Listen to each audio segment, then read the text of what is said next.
What up? This is Daniel Basketball Guru. Then you know what time it is for BSO. Time for the final bell, NBA Cup edition. Now we got two games to talk about, so let's get into it.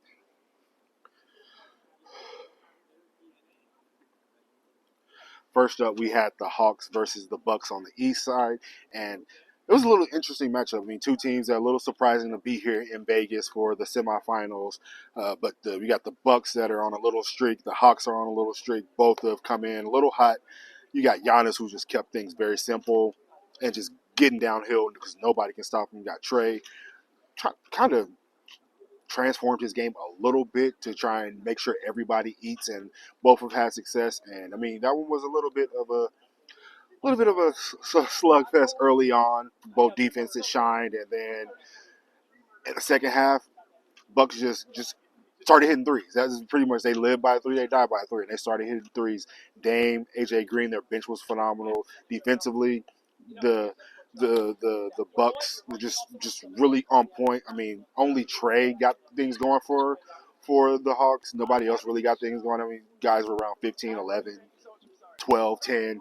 Guys were around that, but nobody else really got it going. So Hawks kind of needed a little bit more, and then Giannis was just a little too much. Dame finally got it going for the Bucks, and the rest is history. Now they made it to the championship, and then on the West we had the Thunder and the Rockets, and that one was a really ugly game to start. I mean, the whole first half was just really ugly. I mean, it was laughable offense for both of those teams. Just a lot of blunders, and you got to give a lot of credit to both defenses. I mean, number one defense versus number two defense. So some bad offense is a little bit expected, but I don't know if anybody expected it to be as bad as it was. I mean, the process for the shots that Thunder were getting, I felt like they settled a little too much.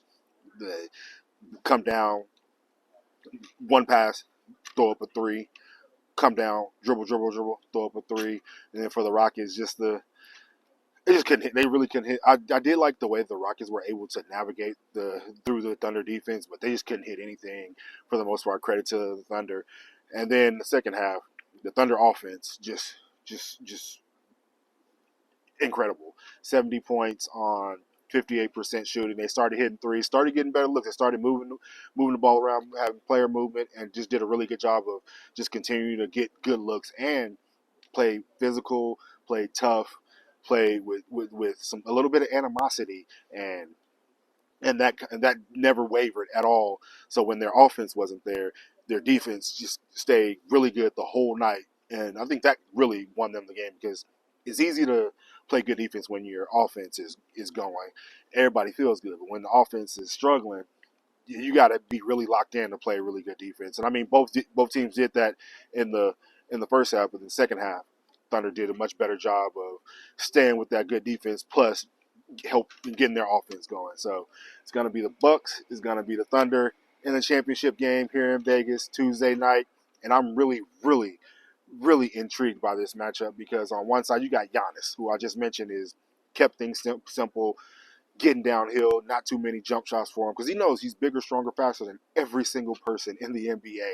And there's nobody that can stop him. But then on the other side, you have this Thunder defense, and best defense in the league for a reason. They can. It'll be interesting to see like what they do because they can't really build a wall, even though they have some length, but the length is not the length they need against this Bucks team. So it's going to be very interesting to see just exactly what they do to try and slow down Giannis. And then, like, is it just let Giannis get his and stop everybody else? Because they still have Dame, who I didn't even talk about. So I think this is going to be a really fun matchup. It's going to be. I do think Shea is going to go off because I don't really trust the Bucks defense just fully yet. I know they've played a little bit better the last 9 or 10 games, but if you're going to be playing against Shea Gilgeous-Alexander, you're going to need some great defense. So, and I'm not there with the Bucks, but they still got Giannis on that other side, and the Thunder don't really have one person that can guard Giannis.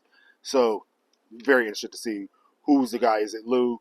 Is it Dub? Is it Kaysen? Is it iHeart? Like, who is going to guard Giannis? Because it's going to be tough. But that's for Tuesday. We'll talk about that when the time comes. But until then, this has been the Final Bell. Daniel Bell, Basketball Guru D.